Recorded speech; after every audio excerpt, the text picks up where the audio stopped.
Hello dear students, जैसे कि हम जवाद अमन 12 के ऊपर एडिटोरियल क्लासेस से अंग्रेज़ी सीखते हैं, उसके अलावा ग्रामर और करंट अफेयर एवरीडे साइंस किसी भी एग्जाम्स की आप तैयारी कर रहे हैं तो ये चैनल आपकी हेल्प करेगा। तो आज मैंने सोचा, न्यूज़पेपर में अक्सर हम रिलेटिव क्लासेस को पढ़ते हैं, तो आज मैंने कहा कि भाई इसके ऊपर एक वीडियो बनाए ताकि आपको और भी अच्छी सी इन्फॉर्मेशन मिल जाए। तो आज जो है हमारा टॉपिक है अभी रिलेटिव प्रोनाउन।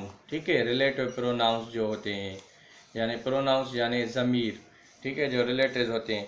तो रिलेटिव प्रोनाउंस कौन से होते हैं, उसके जो है कुछ ये that, which, who, whom and whose, ये जो है रिलेटिव प्रोनाउंस है। ठीक है, तो इसकी जो डेफिनेशन है, a pronoun that heats an adjective class follows noun, यानी जो एडजेक्टिव क्लास के बारे में बताए और उसके बाद जो है नाउन आए।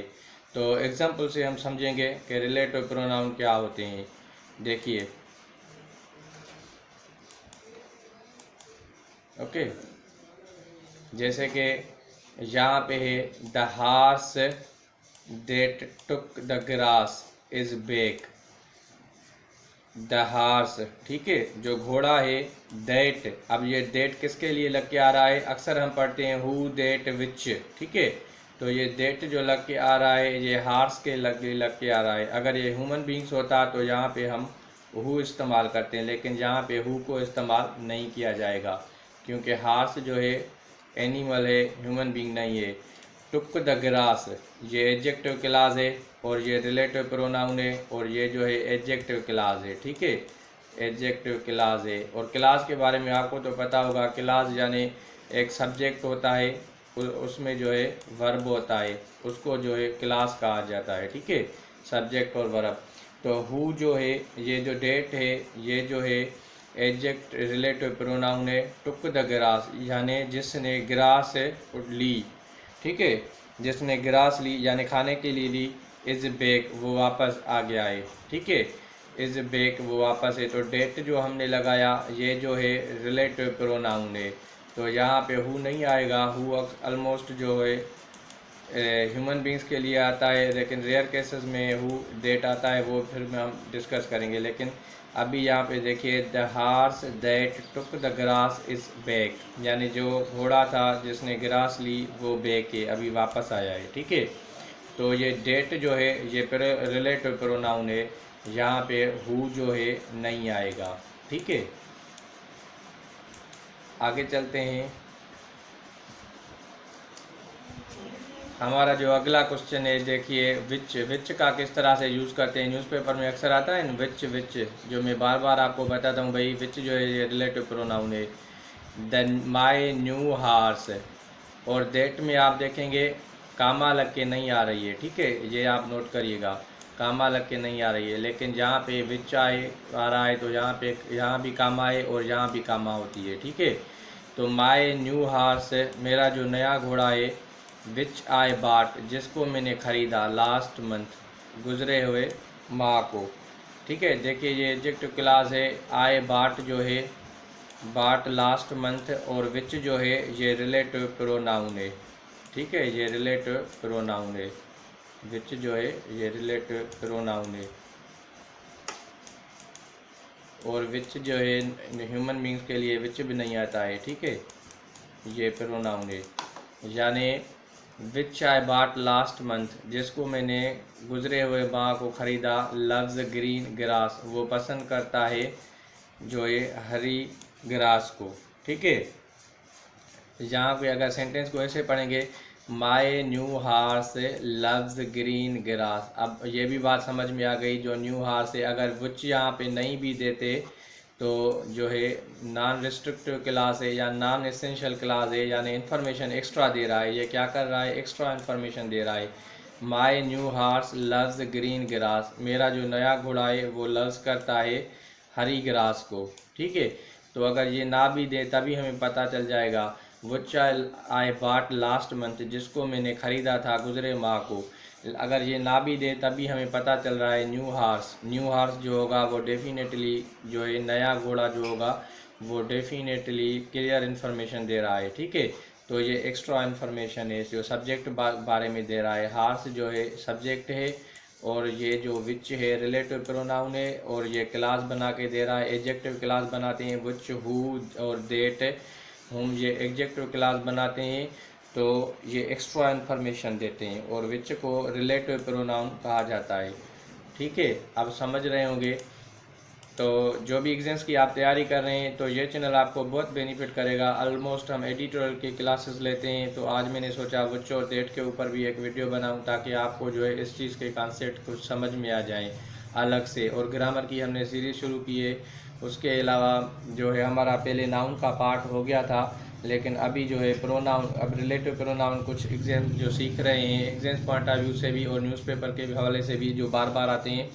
और उसके अलावा हम जो सीरीज़ लेके चलेंगे जिसमें प्रोनाउंस के टाइप्स होंगे, वो भी डिस्कस करेंगे। तो आप चैनल को बिल्कुल जो नए आए वो सब्सक्राइब करें, और दोस्तों के साथ ज़्यादा से ज़्यादा शेयर करें, ताकि और भी जब वीडियो बने तो आपको उसके नोटिफिकेशन मिल जाए। किसी भी एग्ज़ाम्स की आप तैयारी कर रहे हैं, SPSC, FPSC या किसी भी कॉम्पिटिटिव एग्ज़ाम्स की, ये चैनल आपको बहुत हेल्प करेगा। ठीक है, मैं भी आपकी तरह एस्पायरेंट हूँ एग्ज़ाम्स का। तो आगे चलते हैं। अब वो चीज़ समझ में आ गया होगा, यानी ये जो माई न्यू हार्स है, और विच जो है रिलेटिव क्लास एक्स्ट्रा इन्फॉर्मेशन दे रहा है। ठीक है, आगे चलते हैं। हु, अब देखिए मैंने आपको बताया था हु जो है ये ह्यूमन बींग्स के लिए आता है, ये थिंग्स या एनिमल्स के लिए नहीं आता है। ठीक है, ये जो है ओनली फॉर ह्यूमन बींग्स के लिए आता है। पढ़ेंगे इसको। We use to refer to people, यानी लोगों को रेफर करेंगे, लोगों का आप बताएंगे। Subject of the relative clause, ये सब्जेक्ट भी बन के आता है और ऑब्जेक्ट भी बन के आता है। सब्जेक्ट, ठीक है, तो देखेंगे किस तरह से सब्जेक्ट है। द मेन, ठीक है, मेन, कोई एक मेन है, स्पेसिफिक हम द लगा रहे हैं, यानी द मेन। ठीक है, हु प्लेज, द क्यों लगा रहे हैं, क्योंकि जो खेल रहा है। Who plays the main, who plays जो खेलता है। ठीक है, जो खेलता है। The game, game, is looking good, वो अच्छा दिखाई दे रहा है। Is looking well, is looking nice. ठीक है, जो भी आप लिखें, is looking well, is looking nice, यानी कौन सा मेन, द मेन जो खेल रहा है, यानी स्पेसिफिक मखसूस बता रहा है। तो यहाँ पे डेफिनेट आर्टिकल का यूज़ हम तब करते हैं जब हमें कोई डेफिनेट चीज़, यानी उसी बंदे की बात की जाए, जो खेल रहा है उसकी बात हो रही है। ठीक है, और भी मेन है, लेकिन हम जो मेन की बात कर रहे हैं वो जो खेल रहा है उसकी बात कर रहे हैं। तो ये सब्जेक्ट की तरह आ रहा है, जैसे कि who plays the game is looking vice, looking well, looking good. ठीक है, तो ये सब्जेक्ट होके आ रहा है, ये ह्यूमन बींग्स के लिए लगता है। समझ गए आप? आगे चलते हैं। और यहाँ पे हु फिर से आ गया, लेकिन ये जो है अभी क्या होगा, ऑब्जेक्ट की तरह यूज होगा। Object of the relative class, object. ठीक है, जिस तरह से ही, मिसाल के तौर पर ही इज नाइस। ठीक है, ये बेहतर है। तो नाइस अब क्या हो गया है, ऑब्जेक्ट की जगह पे आ रहा है। ठीक है, या फिर he is a nice person, तो ये नाइस पर्सन क्या हो गया, नाइस एडजेक्टिव है, पर्सन आदमी है, तो ये क्या बन गया, सब्जेक्ट तो ये है, लेकिन ये ऑब्जेक्ट की जगह पे है। ही जो है इसका सब्जेक्ट है, ये जो है लिंकिंग वर्ब है, ये एडजेक्टिव है, ये पर्सन है। ठीक है, तो ही इज़ नाइस पर्सन। तो इसी तरह से ये ऑब्जेक्ट बन के आ रहा है ऑफ द रिलेटिव क्लास। किस तरह से, द गर्ल, एक लड़की, हु आई सा, जिसको मैंने देखा, यानी और भी गर्ल्स हो सकती है। तो द गर्ल हु आई सा, वो लड़की जिसको मैंने देखा, लास्ट नाइट, गुजरी हुई रात को, वाज जूलिया, वो जूलिया थी। ठीक है, मिसाल, तो इसका मतलब ये हुआ, आई सा लास्ट नाइट अ जूलिया। ठीक है, आई सा अ गर्ल, यहाँ पे ऐसे भी लिख सकते हैं, आई सा a girl last night is Julia. ठीक है, जो मैंने रात को देखी लड़की, उसका नाम था जूलिया। देखिए, ये था आई सा अ गर्ल, तो अ गर्ल क्या हो गया, अब ये ऑब्जेक्ट हो गया। अब सब्जेक्ट कौन है, आई सा। द, तो देखिए, तो हु आए साहब, यानी हु, अब क्यों ये हु जो मैंने आपको बताया ये रिलेटिव प्रोनाउन होती है और ये किस चीज़ के लिए आती है, एक मिनट, ये जो अपने जो पहले एंटीसीडेंट होता है उसको रिफ़र करती है। देखिए ये जो हु आ रहा है ये किसको रिफ़र कर रहा है, ये गर्ल को रिफ़र कर रहा है, उस लड़की को रिफ़र कर रहा है, ठीक है, गर्ल को, यानी ये गर्ल के लिए लग के आ रहा है, द गर्ल हु, वो लड़की, आयसा, ठीक है, लास्ट नाइट वाज जूलिया, यानी वो लड़की। तो इसका मतलब हो गया ये जो है ऑब्जेक्ट की जगह पे आ रहा है, ठीक है, गर्ल के लिए लगा के आ रहा है, यानी ये हु भी जैसे कि गर्ल ही है, ठीक है, समझ रहे हैं आप। वो जो पहले था सब्जेक्ट था द मेन हु प्लेज, अब वो जो बंदा है प्लेज, अब यहाँ पे हु को मिसाल के तौर पर हटाएं, the main plays the game is looking good, जो बंदा खेल रहा है वो अच्छा दिख रहा है, ठीक है। तो देखिए ये सब्जेक्ट है ना, ये काम कर रहा है, सब्जेक्ट का मतलब होता है जो काम करे, खुद एक्शन करे, ठीक है, जो खुद परफॉर्मर हो किसी काम का करने का। तो यहाँ पे जो मेन है सब्जेक्ट बन के आ रहा है, ठीक है, तो हु जो है ये भी सब्जेक्ट बन के आ रहा है, ठीक है, सब्जेक्ट की जगह पे, काम करने की जगह पे। और यहाँ पे जो हु है ये गर्ल है, जिसको मैंने देखा, आई सा अ गर्ल लास्ट नाइट, तो ये जो है ऑब्जेक्ट की जगह पे काम कर रहा है, ठीक है, समझ रहे हैं आप। तो आगे चलते हैं, वुच, अब जो वुच होता है वो यूज्ड होता है फॉर थिंग्स, चीज़ों के लिए, वुच किस लिए यूज़ होता है, चीज़ों के लिए इस्तेमाल होता है, ये भी रिलेटिव प्रोनाउन है, अक्सर न्यूज़पेपर में आते हैं, एग्जाम्स पॉइंट ऑफ व्यू से काफ़ी अहम है, जब आप ऐसे वगैरह प्रेसी वगैरह लिखेंगे तो आपको जो है पता चलना चाहिए वुच, हु और देट में क्या डिफरेंस है, ठीक है। देयर आर सम पेन्स, यहाँ पे कुछ पेन्स हैं, विच यू कैन गेट, जो आप ले सकते हैं, ठीक है, सेम है, यानी पेन्स के लिए कह रहा है, विच जब भी लग के आएगा वो अपने एंटीसीडेंट यानी उससे जो पहले जो नाउन है या प्रोनाउन है उसको रिप्रेजेंट करेगा, ठीक है, पेन्स यानी विच पेन्स, पेन के लिए ये विच आ रहा है, ठीक है।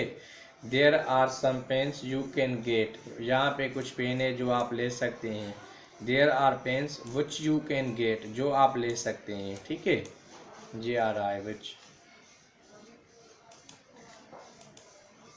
उसके बाद चलते हैं, हमारा जो अगला क्वेश्चन है हुज, हुज यानी किसका,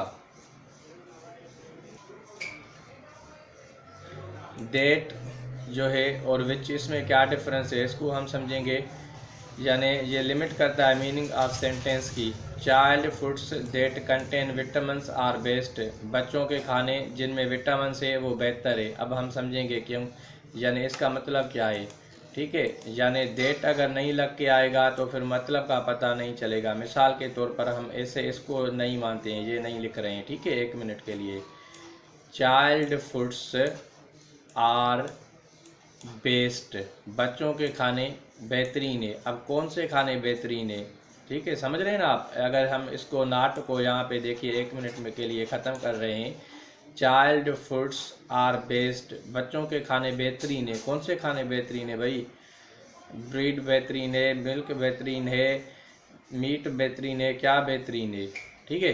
तो ये हमें बताएगा, यानी ये इम्पॉर्टेंट होता है, रेस्ट्रिक्टिव क्लास है, ये जो है इम्पॉर्टेंट होता है। इसका मतलब होता है, तो इसका मतलब क्या होता है भाई, देखिए, तो देखिए कैसे कैसे ये बेहतरीन हो रहे हैं खाने। अब देखिए, फूड्स आर बेस्ट क्यों बेहतरीन है, डेट कंटेंस विटामिन्स, यानी जिनमें विटामिन से, वो खाने बेहतरीन है जिनमें विटामिन से, ठीक है, विटामिन ग्रोथ के लिए काम करती है। तो ये जो है हेल्थ बेनिफिट है, तो वो खाने बेहतरीन है जो विटामिन से। अगर ये हम सेंटेंस में नहीं लगाएंगे तो हमें मकसद क्लियर समझ में नहीं आएगा, ठीक है। तो ये जो है बहुत यानी इसका देना बहुत ज़रूरी है, ठीक है, ठीक है, यानी ये देना डेट कंटेंस विटामिन्स, ये खाने अच्छा ज़रूरी है, वो बेहतरीन है जो विटामिन से हैं। देखिए अभी विच ये भी रिलेटिव प्रोनाउन है, ठीक है। ये जो है नॉन रिस्ट्रिक्टिव क्लास है, ये एक्स्ट्रा इन्फॉर्मेशन देता है। इस एक्सेस इन्फॉर्मेशन अगर ये ना भी लगाएं तभी जो है सेंटेंस की मतलब जो सेंटेंस का मतलब है वो तब्दील नहीं होगा। और अगर ये ना लगाएंगे तो सेंटेंस की मीनिंग जो चेंज हो जाएगी। ये देखिए जिस तरह से चाइल्ड फूड्स आर बेस्ट, बच्चों के खाने बेहतरीन तो है कौन से। अब जब ये लगाएंगे तो हमें मतलब अलग मिल जाएगा। डेट कंटेंट्स विटामिन, जिसमें विटामिन से, ठीक है। तो यहाँ पे जो ये विच समझ रहे हैं। और विच जब आए ये एक्स्ट्रा इन्फॉर्मेशन देता है किस तरह से, vitamins in child foods which are Babloo's favourite work, ठीक है। Which provide extra information, vitamins in child foods work nice in his diet, ठीक है। विटामिन्स इन चाइल्ड फूड्स, अब यहाँ हम इसको जो है मिसाल के तौर पर 1 मिनट के लिए नहीं पढ़ते हैं, ठीक है। Vitamins in child foods work nice in his diet, यानी जो विटामिन्स है बच्चों के खानों में वो काम करती है बेहतर तरीके से उनकी डाइट में, यानी उनके खाने में, ठीक है। तो सेंटेंस क्लियर मतलब दे रहा है और इसकी जो हमें मीनिंग है वो क्लियर मिल रही है। अगर हम ऐसा लिखें, vitamins in child foods which are Babloo's favourite, ठीक है। विटामिन्स जो बच्चों के खानों में वो बबलू की फेवरेट है। अब बबलू एक बच्चा है, work nice in his diet, यानी उसके खाने में ये अच्छा काम करती है विटामिन्स। तो अगर विच जो है हम बबलूज फेवरेट ना भी लगाएं तो मतलब जो है हमें वो मिल रहा है, vitamins in child foods work nice in his diet, यानी वो काम सही कर रही है इसके खाने में। अगर ये यानी ये एक्स्ट्रा इन्फॉर्मेशन है, अगर इसको हम हटा भी दें तब मतलब सेंस जो है सेंटेंस का वही रहेगा। और यहाँ पे जब हम डेट को हटाएंगे तो सेंस नहीं मिलेगा। वो चाइल्ड फूड्स आर बेस्ट, बच्चों के खाने अच्छे हैं। अब कौन अच्छे हैं, मिल्क अच्छे हैं जो मैंने पहले बताया, दाल अच्छी है, मीट अच्छा है, क्या अच्छा है, ठीक है। तो जो विटामिन जिसमें विटामिन है वो बच्चों के लिए बेहतर है। तो इसकी ये जो है इम्पॉर्टेंट क्लास है, ये जो है इम्पॉर्टेंट मीनिंग प्रोड्यूस करता है, ठीक है। तो डेट को हम नहीं रिमूव करेंगे, अगर विच को हटाएं भी तभी सेंटेंस का सेंस वही मिलेगा। समझ में आ रहा है आपको, ठीक है। तो ये आप नोटबुक में लिखें और नोट्स बनाएं, ये आपकी बहुत हेल्प करेंगे। अगर आप नोट्स बनाएंगे, प्रैक्टिस करेंगे तो आपको जो है ये नहीं भूलेंगे, वरना आप भूल जाएंगे। तो आप दीवार पे लिख ले, दीवार पे लिखने का मतलब यानी क्लियर लिख दिए, नोट्स बना दिए अपने, ठीक है। और हम समझेंगे भाई हुज और होम का डिफरेंस, ठीक है। अब होम क्या करता है, होम इज एन ऑब्जेक्ट होता है ऑफ प्रोनाउन लाइक हिम, ठीक है। जैसे हिम हर हो गया, हिज अस हो गया, ठीक है। यानी ये ऑब्जेक्ट बन के आता है। और होम क्या करता है, आस्क करता है, पूछता है which person received an action, यानी किस बंदे ने एक्शन को रिसीव किया। सेंटेंस में समझेंगे, पहले इसका मतलब समझते हैं। और जो हुज है इस पजेसिव प्रोनाउन है, ठीक है। ये क्या है, ऑब्जेक्ट ऑफ प्रोनाउन है। और वो क्या है, वो जो है पजेसिव ऑफ प्रोनाउन है, लाइक हिज, अवर, ठीक है। इसका मतलब होता है which person something belongs to, यानी कौन से पर्सन से वो चीज़ जो है बिलोंग करती है, ताल्लुक़ रखती है, ठीक है। तो सेंटेंस से हम समझेंगे तो हमें और भी क्लियर अंडरस्टैंडिंग हो जाएगी। तो चलते हैं, देखिए, whom did they send message, किसको उन्होंने पैगाम भेजे, ठीक है। देखिए अब ये क्वेश्चन बता रहा है किसने यानी पैगाम रिसीव किया। अब एक्शन किसने रिसीव किया, मिसाल के तौर पर हम लिखें भाई Ahmad, they send to Ahmad, यानी अहमद ने रिसीव किया। दे सेंड टू अहमद, यानी रिसीवर कौन है, अहमद है, ठीक है। किसको रिसीव किसने रिसीव किया, देखिए यहाँ पे लिखा हुआ है होम का मतलब होता है आस्क करता है विच पर्सन रिसीव्ड एक्शन, यानी किसने पर्सन ने एक्शन को रिसीव किया, ठीक है। जो भी उसके साथ एक्शन हुआ उसको रिसीव किसने किया, तो उसको रिसीव किया मिसाल के तौर पर होम। देखिए whom did they send message, they send message to Ahmad, उन्होंने मैसेज जो किया था सेंड मैसेज टू अहमद, ठीक है। They sent message to Ahmad, Ahmad को उन्होंने मैसेज किया। अब रिसीवर कौन है एक्शन का, वो अहमद है, ठीक है। अहमद रिसीवर है, समझ गए आप। तो होम ये होता है। और हुज जो होता है, और देखिए हुज क्या करता है, हुज करता है possessive pronoun like his and our, which person something belongs to, यानी वो चीज़ किस पर्सन से बिलोंग करती है, किससे उसका ताल्लुक है। समझ रहे हैं आप? तो आप प्रैक्टिस करें और सेंटेंस भी बना के मुझे कमेंट बॉक्स में बताएं ताकि आपकी और भी अच्छी प्रैक्टिस हो। ठीक है, तो देखिए अभी, हुज कंप्यूटर इज़ दिस, ये किसका कंप्यूटर है मिसाल के तौर पर। अब ये पूछ रहा है कि इसकी बिलोंगिंग किससे, इसका ताल्लुक कौन है, इसका पजेजर कौन है, ठीक है, इसका मालिक कौन है यानी। अब इसको भी लिख लें मिसाल के तौर पर, this computer belongs to Ahmad या असलम या फिर अली या कुछ और भी नाम जो भी आप सोचें। ठीक है, this computer belongs to Ahmad. Whose computer is this, किसका है ये, this computer belongs to Ahmad. तो उम्मीद है आपको समझ में आ रहा होगा। तो उम्मीद है वीडियो आपको अच्छा लगा होगा। अगर अच्छा लगा है तो लाइक दें, शेयर दें और कमेंट्स बॉक्स में लिख के कुछ आंसर बताएं। और ये आप इसके एक एक सेंटेंस बना के मुझे कमेंट बॉक्स में बताएं ताकि आपकी प्रैक्टिस होगी और मैं भी चेक करूंगा और पता भी चलेगा आप भी मेहनत कर रहे हैं।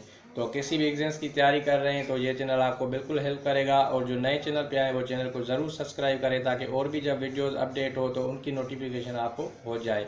अगले वीडियो तक थैंक यू, साइनिंग आउट, खुदा हाफिज़।